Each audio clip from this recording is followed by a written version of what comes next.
5 वक्त के नमाजी हाफिज साहब की कार से हर सुबह बहुत सारे सांप निकलते। बचाओ, जल्दी आओ। सारा मकान सांपों से भर गया है। चीख पुकार, फुफकार, शोर, गर्दो गुबार और आंखों में फैला खौफ, जैसे कोई आसमानी आफत टूट पड़ी हो। पूरा गांव दोपहर की तेज धूप में हाफिज साहब के मकान के सामने जमा था। हर कोई अपनी जगह पर खड़ा कांप रहा था। औरतें अपने बच्चों को गोद में लेकर पीछे हट रही थीं। मर्द बराबर कलमा पढ़ते जा रहे थे और सांपों की बारिश रुकने का नाम नहीं ले रही थी। वो मकान जो कल तक गांव में रुतबे और नेक नामियों की पहचान था, आज सांपों से ढका हुआ एक खामोश कब्रिस्तान बन चुका था। छत से लेकर दीवारों तक, कार से लेकर दरवाजों तक और जमीन की दरारों से लेकर खिड़कियों के कोनों तक हर जगह काले खौफनाक सांप फुफकारते हुए सबको डरा रहे थे। और सबसे बड़ी दहशतनाक बात यह थी कि घर के अंदर से किसी के चीखने की आवाज आ रही थी। आखिर इस मकान पर यह खौफनाक अजाब क्यों आया? आइए आपको सुनाते हैं हाफिज साहब की वो सच्ची दास्तान जो आपको सोचने पर मजबूर कर देगी। हाफिज साहब को इस इलाके में आए अभी ज्यादा वक्त नहीं हुआ था। इतनी कम मुद्दत में ही वो आस पड़ोस के लोगों के महबूब बन चुके थे, क्योंकि वो गरीबों की मददगारी करते, उनके काम आते। जिसे भी मदद की जरूरत होती, हाफिज खान सबसे पहले पहुंचते। अगर किसी को उधार चाहिए होता तो वो बगैर किसी वापसी की उम्मीद के पैसे दे देते। मेहमानों की दिल खोलकर खातिरदारी करते। इन्हीं खूबियों की वजह से वो पूरे इलाके में अच्छी शोहरत पा चुके थे। उनके पास एक बड़ी सी कार थी जिसे वो किराए पर चलाते थे। किराया अच्छा खासा आ जाता था, जिससे उनका गुजारा अच्छे से होता था। उनका शुमार इलाके के खुशहाल घरानों में होने लगा था। उनकी जिंदगी में हैरतअंगेज मोड़ तब आया जब एक रात बहुत तेज बारिश हो रही थी। पूरी रात आसमान में बिजली कड़कती रही। तूफान और आंधी ने हर चीज को अपनी गिरफ्त में ले रखा था। इतना भयानक तूफान आया कि इलाके के लोग बुरी तरह डर गए थे, क्योंकि हर किसी का कुछ न कुछ नुकसान हुआ था। किसी की छत गिर गई थी, किसी के जानवर बिदक कर भाग गए थे, तो कोई दीवार ढहने से जख्मी हो गया था। मतलब कोई भी ऐसा न था जो इस आफत से बच सका हो। सिर्फ हाफिज साहब का मकान था जिसे न माली नुकसान पहुंचा था न जानी। वो अल्लाह का शुक्र अदा करते हुए अपनी कार के पास आए। जैसे ही कार का दरवाजा खोलकर बाहर निकलने की कोशिश की, उनके मुंह से दर्द भरी चीख निकल गई। कार आंगन में खड़ी थी। उनकी बीवी और बच्चे कमरे में थे। हाफिज साहब की चीख सुनकर वो दौड़ते हुए बाहर आए। क्या हुआ हाफिज साहब, आप इतना क्यों चीख रहे हैं? हाफिज साहब का चेहरा पीला पड़ चुका था। आंखें हैरत से फटी की फटी रह गई थीं। वो डरी हुई नजरों से अपनी कार की तरफ देख रहे थे। जब उनकी बीवी ने आगे बढ़कर कार के अंदर झांका तो उसका दिल भी दहल उठा। कार के अंदर बड़े बड़े काले सांप रेंग रहे थे। उसकी बीवी ने उनका बाजू पकड़कर पीछे खींचा। अरे आप क्या कर रहे हैं? इतने करीब मत जाइए, ये सांप आप पर हमला कर सकते हैं। किसी को बुलाइए जो इन सांपों से छुटकारा दिला सके। शोर सुनकर आसपास के लोग मकान में आ गए। वैसे भी सब हाफिज साहब को बहुत पसंद करते थे। हर कोई उनकी मदद के लिए आगे आया। कुछ नौजवान लड़के डंडे लेकर पहुंचे, मगर जब उन्होंने कार में देखा, वो हैरत में पड़ गए। वो सांप अब कहीं भी नजर नहीं आ रहे थे, जैसे उनका वजूद ही गायब हो गया हो। पूरी कार खोलकर देखी गई, मगर न कोई निशान न कोई सांप। लोग अंदाजे लगाने लगे, शायद तूफान की रात की वजह से ये खतरनाक सांप मकान में आ गए होंगे। आप फिक्र मत कीजिए, अगर दोबारा ऐसा हुआ तो हमें जरूर बुला लीजिएगा, हम मदद के लिए हाजिर रहेंगे। लोग वहां से चले गए। हाफिज साहब अपनी कार लेकर सड़क पर निकल पड़े और अपने रोजमर्रा के कामों में लग गए। देर रात जब वो लौटे तो बहुत ज्यादा थक चुके थे। जब घर आए तो उनका दिल चाह रहा था कि वो बस अपने कमरे में जाकर सो जाएं। आज उनके दिमाग पर बहुत ज्यादा असर पड़ा था। बार बार सुबह की वाकया उनकी आंखों के सामने घूम रहा था। उन्होंने अपनी गाड़ी में लाइट जलाई थी। जैसे ही उन्होंने अपनी गाड़ी आंगन में लाकर रोकी तो अचानक से उनकी नजर पिछली सीट पर पड़ी। उनका दिल एक बार फिर से धक से रह गया। इतना ज्यादा डर उनके पूरे वजूद पर छा गया। उनका दिल ऐसा सहम गया जैसे धड़कने से इनकार कर दिया हो। उन्होंने डरी हुई नजरों से पीछे मुड़कर देखा। मंजर चौंकाने वाला था। एक बहुत बड़ा सांप, आम सांपों से 100 गुना बड़ा, सीट पर बैठा उन्हीं की तरफ देख रहा था। हाफिज साहब का पूरा जिस्म पसीने में भीग गया। उनके पैरों ने जैसे उनका साथ छोड़ दिया हो। बड़ी मुश्किल से वो खुद को घसीटकर गाड़ी से नीचे लाने में कामयाब हुए और फिर जोर जोर से चिल्लाने लगे। एक बार फिर उनकी चीखें सुनकर सब लोग वहां जमा हो गए। हाफिज साहब ने डरी हुई नजरों से अपनी गाड़ी की तरफ देखा। उनकी बीवी ने जब जरा सा गाड़ी में झांक कर देखा तो कहने लगी, गाड़ी में तो कुछ भी नहीं है, आप किस चीज की तरफ इशारा कर रहे हैं? हाफिज साहब कहने लगे, एक बहुत बड़ा सांप मैंने गाड़ी में देखा है। बीवी कहने लगी, आपका वहम है, जो मंजर आपने सुबह देखा था वही बार बार आपके दिमाग में घूम रहा है। आप बिल्कुल फिक्र न करें, यहां कुछ भी नहीं है, न कोई सांप है, न कोई नुकसान देगा। हाफिज साहब ने भी यही सोचकर खुद को तसल्ली दी कि यह उनका वहम है। रात को जब वो सो रहे थे तो उन्हें महसूस हुआ जैसे किसी ने उनके पांव को छुआ हो। यह हरकत बार बार महसूस हो रही थी। वो उठकर बैठ गए। जब उनकी नजर अपने पांव पर पड़ी तो उनके मुंह से दर्द भरी चीखें निकल पड़ी। काले रंग के सांप उनके पैरों पर रेंग रहे थे और हाफिज साहब के डर का जो आलम था उसका क्या ही बयान किया जाए। अब तो उनकी बीवी भी बहुत ज्यादा घबरा गई। कहने लगी, मुझे लगता है कि यह कोई रहस्यमयी मामला है। आपने कहीं किसी जिन्न या अनदेखी मखलूक को छेड़ा तो नहीं? किसी को नुकसान तो नहीं पहुंचाया? बीवी की बात सुनकर हाफिज साहब नजरों से नजरें चुराने लगे।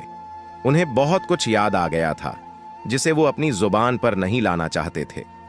उन्होंने अपनी बीवी को समझाया और फिर कुरानी आयात खुद पर दम करके सो गए। अब उनकी बीवी को पूरा यकीन हो चुका था कि यह सब कुछ रहस्यमयी है। यकीनन इस मामले में जिन्नात का दखल है। अब हाफिज साहब की बीवी सुन्नतों में बताई गई दुआओं का रोज पढ़कर उन पर दम करती। पूरे मकान में पानी पर कुरानी आयतें पढ़कर दीवारों पर छिड़कती। खुद भी नमाज और दुआओं की पाबंदी करती, बच्चों से भी करवाती और हाफिज साहब को बार बार ताकीद करती कि वो भी कुरानी आयात से हिफाजती घेरा बनाकर रखें। हाफिज साहब नमाज और रोजे के पाबंद थे। जमात के साथ मस्जिद में नमाज अदा करते थे। एक दिन जब वो मस्जिद आए तो इमाम साहब उनके चेहरे के हाव भाव देखकर चौंक गए। क्या हुआ हाफिज साहब, आप इतने परेशान क्यों हैं? इमाम साहब को रूहानियत से भी गहरा लगाव था। वो किसी इंसान के चेहरे को देखकर उसकी अंदरूनी हालत का अंदाजा लगाने में माहिर हो चुके थे। हाफिज साहब को देखकर वो अक्सर चौंक जाया करते। उनके चेहरे की थकावट, आंखों की बुझी चमक इमाम साहब को सोचने पर मजबूर कर देती, मगर वो कभी अपनी सोच को जुबान पर नहीं लाते थे। लेकिन आज जब उन्होंने हाफिज साहब को इतना परेशान देखा तो वो खामोश न रह सके। हाफिज साहब ने पूरा मामला इमाम साहब को बताया, उन रहस्यमयी सांपों का जिक्र किया और अपनी परेशानी बयान की। इमाम साहब गहरी सोच में डूब गए। कहने लगे, जो आप बता रहे हैं ये मामला सीधा नहीं है। रोज आपकी गाड़ी में सांप आ जाते हैं और जब आप शोर मचाकर किसी को बुलाते हैं तो वो सांप अचानक गायब हो जाते हैं। क्या आपने कभी जानने की कोशिश की कि ये सांप कहां से आते हैं? कहीं ऐसा तो नहीं कि आपका कोई दुश्मन जानबूझकर इन्हें आपके घर भेजता हो? इमाम साहब की बात सुनकर हाफिज साहब सोच में पड़ गए। कहने लगे, ये जानने की मैंने कभी कोशिश ही नहीं की। मैं आज ही घर में कैमरे लगवाता हूं। इमाम साहब कहने लगे, आप अपनी कोशिश कीजिए, मैं कल सुबह सुबह आपके घर आ जाऊंगा और अगर वो सांप मेरी नजर में आ गए तो अल्लाह के हुक्म से मैं पूरा मामला समझ जाऊंगा और कोई ना कोई हल जरूर निकालूंगा। इमाम साहब ने अपने घर के आंगन में जगह जगह कैमरे लगवा दिए थे। वह जानना चाहते थे कि इस घर में रात के अंधेरे में ऐसा कौन सा आदमी है जो घुस आता है और जो इन जहरीले सांपों को उनकी गाड़ी में छोड़ देता है। खुदा ना करे अगर ये सांप उन्हें या उनके खानदान के किसी और फर्द को नुकसान पहुंचाने में कामयाब हो गए, तब क्या होगा? हाफिज साहब पूरी रात जागते रहे और कैमरे से देखते रहे। फज्र की अजान हो गई थी मगर घर में कोई नहीं आया था और ना ही ऐसा कोई रास्ता या जगह नजर आ रही थी जिससे वो सांप घर में दाखिल हुए हों। हाफिज साहब को उम्मीद थी कि आज उनकी गाड़ी में कोई सांप नहीं होगा, मगर जैसे ही उन्होंने गाड़ी का दरवाजा खोला तो दहशत से रह गए। आज तो आम दिनों से भी ज्यादा तादाद में सांप थे, मगर ये आए कहां से? ना उन्होंने आते देखा, ना किसी ऐसे आदमी को जो उन्हें इस गाड़ी में छोड़कर गया हो। तो फिर ये सांप आखिर उनसे कहना क्या चाहते हैं? अगर ये उन्हें नुकसान पहुंचाना चाहते हैं तो आज तक किसी सांप ने उन्हें डसा क्यों नहीं, उन्हें तकलीफ क्यों नहीं पहुंचाई? ऐसे ही न जाने कितने अनगिनत सवाल थे जिन्होंने हाफिज साहब को अपनी गिरफ्त में ले लिया था और वह सोच सोच कर दीवाने हो रहे थे। थोड़ी देर गुजरी थी कि इमाम साहब भी वहां आ गए थे। उन्होंने गाड़ी का गौर से मुआयना किया। कहने लगे, मैं आज रात एक खास अमल करूंगा जिसके बाद मुझे सब कुछ मालूम हो जाएगा। मैंने पूरी कोशिश की है कि इन सांपों की एक झलक देख सकूं, जिसके बाद ये राज जानना मेरे लिए मुश्किल ना होगा, मगर कोशिश के बावजूद भी वो सांप मेरी नजर में नहीं आ सके। इसके लिए मुझे रात को खास अमल करना होगा। तब तक आप ये तावीज अपने बाजू के साथ बांध कर रखें। सुन्नतों में बताई गई दुआओं का एहतमाम करें। अपने आसपास हिफाजती घेरा बनाकर रखें ताकि कोई भी सांप आपको नुकसान न पहुंचा सके।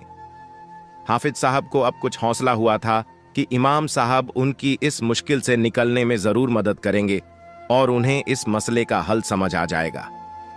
मगर इमाम साहब आज खुद यह हिम्मत नहीं कर पा रहे थे कि वो गाड़ी लेकर बाहर जाएं। आज वो कोई काम भी करने के लिए तैयार नहीं थे। उन्होंने एक और आदमी से कहा कि वो गाड़ी चला दे, तो उस आदमी ने साफ इनकार कर दिया। कहने लगा, हाफिज साहब माफ करना, आपके लिए काम करके मुझे हमेशा दिली खुशी होती है, मगर क्या करूं, मुझे अपनी जान बहुत प्यारी है। आपकी गाड़ी के साथ जो अफवाहें फैली हुई हैं कि इस पर जिन्नात आशिक हैं जो सांप की शक्ल में आते हैं, अगर उन सांपों ने मुझे नुकसान पहुंचा दिया तो क्या होगा? हाफिज साहब को गुस्सा तो बहुत आया, मगर इस गुस्से को पीकर रह गए। अब यह बात हर खास व आम की जुबान पर थी। लोगों ने तो उनकी गाड़ी में बैठना छोड़ दिया था। हाफिज साहब का काम आहिस्ता आहिस्ता कम होता जा रहा था। मौलवी साहब से उम्मीद थी कि आज के बाद यह मसला भी हल हो जाएगा, लोगों का फिर से एतिमाद पैदा हो जाएगा और उनके दिल से उन सांपों का खौफ भी निकल जाएगा। सुबह जब फज्र का वक्त हुआ तो इमाम साहब ने एक आदमी के हाथ पैगाम भिजवाया कि वो हाफिज साहब से इसी वक्त मिलना चाहते हैं और कोई बहुत अहम बात करना चाहते हैं। अगर ज्यादा देर हो गई तो मामला बिगड़ सकता है। हाफिज साहब और उनकी बीवी दोनों ही घबरा गए। बीवी कहने लगी, मैं भी आपके साथ चलती हूं। मैं खुद इमाम साहब से पूछूंगी कि यह मसला क्या है और इसका हल क्या है। हाफिज साहब अपनी बीवी को लेकर इमाम साहब के पास पहुंचे। इमाम साहब उन्हें देखकर चौंके। कहने लगे, आपको अपनी बीवी को लेकर नहीं आना चाहिए था। यह मामला सिर्फ आप ही से ताल्लुक रखता है। आपकी बीवी के लिए यह सब जानना जरूरी नहीं। हाफिज साहब चौंक गए। उनके चेहरे का रंग उड़ गया। वो कभी सोच भी नहीं सकते थे कि उन्हें अपनी बीवी के सामने यूं शर्मिंदा होना पड़ेगा। कहने लगे, मेरी ऐसी कोई बात नहीं जो मेरी बीवी से छुपी हुई हो। जो बात है वो इसी के सामने होगी। इमाम साहब कुछ देर खामोश रहे, फिर कहने लगे, मुझे लगता है कि आपके साथ जो कुछ भी हो रहा है इसमें आपकी अपनी गलती है, आपका अपना कसूर है। कोई ऐसा गुनाह है जो करने के बाद या तो आप उस पर डटे हुए हैं या फिर आप उसे गुनाह ही नहीं समझते, या फिर किसी बेकसूर का हक मारा है, किसी मजलूम पर जुल्म किया है। इमाम साहब के मुंह से ये अल्फाज निकलते जा रहे थे और हाफिज साहब के चेहरे का रंग उतरता जा रहा था। वो बेहद बेचैन नजर आ रहे थे। उनकी आंखों में अजीब से रंग थे। उनकी बीवी भी हैरान थी। कहने लगी, मेरे शौहर तो बहुत ईमानदार हैं। आज तक उन्होंने कभी किसी के साथ गलत नहीं किया, कभी झूठ नहीं बोला। इमाम साहब कहने लगे, अब जो मामला है वो हाफिज साहब खुद ही बताएंगे, उसके बाद ही इस मसले का कोई हल निकाला जा सकता है। मैं नहीं चाहता कि किसी के साथ ज्यादती हो या किसी पर कोई जुल्म हो। मैं पूरी कोशिश करूंगा कि फैसला इंसाफ और ईमानदारी के साथ हो। मुझे कुछ कुछ अंदाजा हो चुका है कि इस पूरे मामले की नौइयत क्या है, लेकिन मैं ये सब कुछ हाफिज साहब के अपने मुंह से सुनना चाहता हूं। मैं सिर्फ कयासों की बुनियाद पर कोई हुक्म नहीं सुना सकता। हाफिज साहब की आंखों से आंसू बहने लगे और फिर वो फूट फूट कर रोने लगे। कहने लगे, आप बिल्कुल सही फरमा रहे हैं। मैंने वाकई वो गुनाह किया है जिसे मैंने कभी गुनाह समझा ही नहीं। मैंने बहुत गलत किया है। मुझे नहीं मालूम कि मेरा रब मुझे माफ करेगा या नहीं। इमाम साहब बोले, आप मुझे साफ साफ बताइए, मामला क्या है? तभी मैं आपको इसका कोई हल बता सकूंगा। अगर किसी मसले को सही वक्त पर हल न किया जाए तो वो और भी संगीन सूरत इख्तियार कर सकता है और आपको बड़ी मुसीबत में डाल सकता है। हाफिज साहब कहने लगे, ये तकरीबन 1 साल पुरानी बात है। उस वक्त मैं बहुत गरीब था। मेरे पास अपनी कोई गाड़ी नहीं थी। मैं किराए की गाड़ी चलाया करता था। मेरा मालिक बहुत नेक इंसान था और मेरा बेहद ख्याल रखता था। वो मुझे मजदूरी से ज्यादा रुपये दे दिया करता था। एक दिन जब मैं रात को मालिक के घर गया तो देखा कि वहां भीड़ लगी हुई है। पता चला कि मालिक का इंतकाल हो गया है। मैं बहुत घबरा गया। सोचा अब मेरा काम गया। मालिक के बाद उनके घर वाले शायद मुझे काम से निकाल दें और किसी और को रख लें। मैं उनकी बीवी से मिलने गया ताकि उस दिन की मजदूरी के रुपये उन्हें दे सकूं। जब मैं उनके पास पहुंचा तो वो रोते हुए कहने लगीं, अब आप ही हैं जो ये सब देख सकते हैं। घर का सारा खर्चा इसी गाड़ी से चलेगा। आप रोजाना मुझ तक मुनासिब रकम पहुंचा दिया करें। घर में मेहमान भी हैं और बहुत से अखराजात भी। मेरे मरहूम शौहर अक्सर आपकी ईमानदारी की तारीफ किया करते थे, इसलिए मैं आप पर एतिमाद कर रही हूं। मैंने उनकी बात मान ली। दिल ही दिल में मैं बहुत खुश था कि मेरा रोजगार अब भी कायम है। मैंने अल्लाह का शुक्र अदा किया कि काम नहीं छिना, बल्कि अब तो ज्यादा आजादी भी हासिल थी। अब मुझे कोई हिसाब भी नहीं देना पड़ता था। मैं ज्यादा पैसे अपने पास रखता और कुछ ही पैसे उस बेवा को देता। वो फिर भी मेरी शुक्रगुजार रहती कि मैं रोज खर्चा ला रहा हूं। वो बहुत भोली भाली और सीधी सादी औरत थी। उसे इल्म ही नहीं था कि मैं उससे कितना बड़ा धोखा कर रहा हूं। मैं खुदा का भी शुक्र अदा करता कि वो औरत अकेली है, उसका कोई सलाह देने वाला नहीं। शौहर के रिश्तेदार बहुत दूर रहते थे और कभी कभार ही आते थे। ऐसे में वो पूरी तरह मेरे भरोसे थी। मगर धीरे धीरे मेरे अंदर का लालच बढ़ता गया। फिर एक दिन मेरे जहन में ख्याल आया, क्यों ना मैं ये सब हमेशा के लिए हासिल कर लूं। मैंने एक दिन उसे शादी की पेशकश की। वो हैरान रह गई, कहने लगी, लोग क्या कहेंगे, मेरे बच्चे हैं और अभी मेरे शौहर को गुजरे चंद दिन ही हुए हैं। मैंने किसी तरह उसे राजी कर लिया। मैं बहुत खुश था कि अब सब कुछ मेरा हो जाएगा। फिर मैंने धोखे से गाड़ी के कागजात अपने नाम करवा ली। उसके बैंक में जो थोड़ी बहुत जमा पूंजी थी, वो भी कभी बीमारी तो कभी गाड़ी की मरम्मत का बहाना बनाकर ले ली। फिर एक दिन ऐसा आया जब लालच ने मेरी सारी इंसानियत छीन ली। मेरा दिल सियाह हो चुका था। मैंने उसे और उसके बच्चों को वहीं छोड़ दिया और खुद अपने बच्चों के साथ इस इलाके में आ गया। अब जो गाड़ी है, जो पैसा है, वो सब मेरा नहीं, उसी औरत का है। ये सब मैंने उससे धोखा देकर हासिल किया है। शायद यही वजह है कि अल्लाह ताला मुझे इस गुनाह की ऐसी सजा दे रहा है कि मैं जिंदा होकर भी मौत की तमन्ना करने लगा हूं। मेरे दिल से सुकून और इत्मीनान हमेशा के लिए चला गया है। हर वक्त बेचैनी में रहता हूं। अब आप ही बताइए, मैं क्या करूं? हाफिज साहब की बात मुकम्मल हो चुकी थी। वो दहाड़े मार मार कर रोने लगे थे।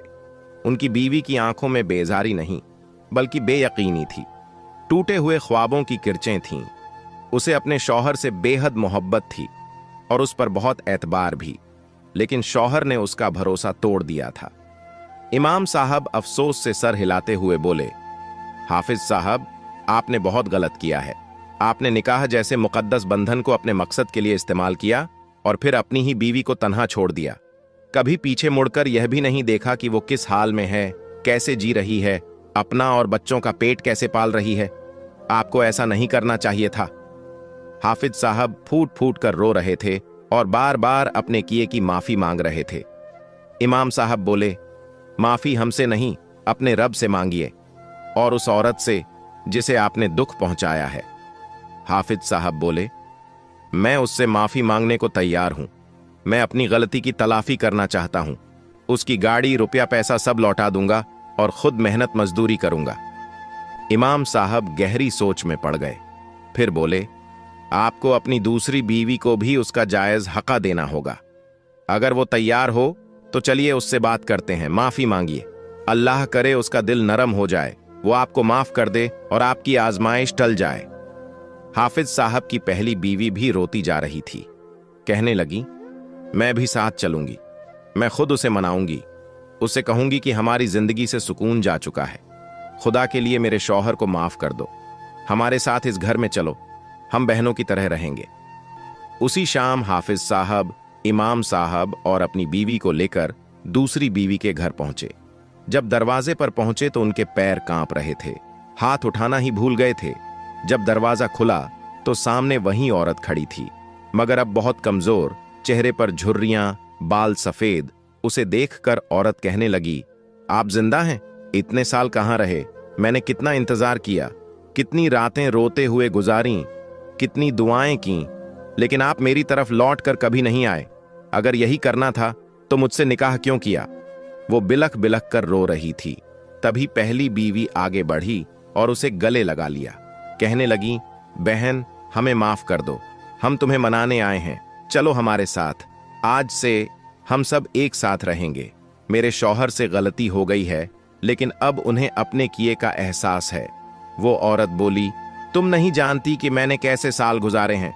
लोगों के घरों में बर्तन धोए, सफाई की, ताकि अपने और बच्चों का पेट पाल सकूं। ये आदमी हमारे रोजगार को भी हमसे छीन कर ले गया। हम एक एक निवाले को तरसे हैं। इमाम साहब को बहुत दुख हुआ। बोले, बहन, हम मानते हैं कि आपके साथ बहुत ज्यादती हुई है, लेकिन याद रखो, अल्लाह माफ करने वालों को पसंद करता है। इंतकाम से बेहतर है माफ कर देना। अगर आप चाहें तो इस आदमी को एक और मौका दें। औरत ने आंसू पोंछते हुए कहा, ठीक है, मैं इसे एक और मौका देती हूं। अगर अब इसने कुछ गलत नहीं किया तो मैं इसके साथ रहूंगी, मैं इसे माफ कर दूंगी। हाफिज साहब अपनी दोनों बीवियों को लेकर घर लौट आए। यह बात धीरे धीरे मोहल्ले भर में फैल गई। पहले लोग हाफिज साहब की इज्जत करते थे, अब उनमें से कई तंजिया निगाहों से देखने लगे थे। हाफिज साहब ने गाड़ी अपनी दूसरी बीवी को दे दी। बोले, यह आपकी अमानत है, मैं इसे अब आपसे जुदा नहीं रखना चाहता। वो औरत बोली, मैंने आपको दिल से माफ किया, आपको फिर से अपना शौहर माना। बस एक वादा कीजिए, मुझे फिर कभी धोखा मत दीजिएगा, मुझे अकेला मत छोड़िएगा। हाफिज साहब ने आसमान की तरफ सर उठाया और खुदा का शुक्र अदा किया, जिसने उन्हें इस इम्तिहान में कामयाबी दी और उस औरत के दिल को नर्म कर दिया। अब हाफिज साहब अपनी दोनों बीवियों के साथ रहते थे, दोनों में बराबरी से इंसाफ करते, में फर्क नहीं रखते। और फिर कभी किसी सांप की सरसराहट न गाड़ी में सुनाई दी, न आसपास दिखाई दिया। उन्हें यकीन हो गया कि यह सब अल्लाह की तरफ से था, ताकि वो अपनी गलती का एहसास कर सकें, और शायद यही सांप उन्हें राह दिखाने आए थे। अब वह खुदा का शुक्र अदा करते हैं, जिसने उन्हें भटकने से पहले रोक लिया। प्यारे दोस्तों, आपने देखा कि किसी का हक मारने वाले का अंजाम क्या होता है। अगर आप भी कभी ऐसा गुनाह कर बैठे हों तो आज ही तौबा कर लीजिए और इस कहानी को अपने परिवार, दोस्तों, रिश्तेदारों में जरूर शेयर कीजिए, ताकि सबको सबक मिले।